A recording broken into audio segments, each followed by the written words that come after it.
آخر استعدادات الزمالك في السعودية، ملخص تدريبات الزمالك الجماعية، وجلسة بين الكولومبي وأحمد السيد زيزو واللاعب العائد من الإعارة.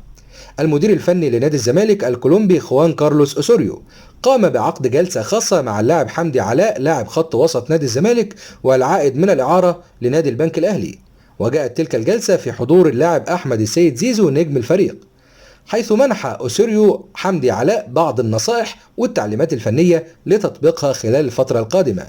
بينما خاض محمد عواد ومحمد صبحي ومحمد نديم ثلاثي حراسة مرمى الزمالك مرام بدني قوي تحت قيادة محمد عبد المنصف مدرب الحراس.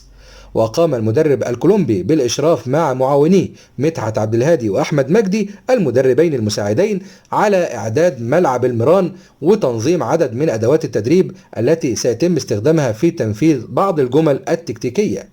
وبدأ تدريبات نادي الزمالك بالفقرة البدنية بجزء من الملعب تحت إشراف علاء رجب مخطط الأحمال. وقام أوسوريو بإيقاف التقسيمة أكثر من مرة لمنح اللاعبين بعض التعليمات وتصحيح الأخطاء، وظهر جميع اللاعبين بحالة فنية جيدة.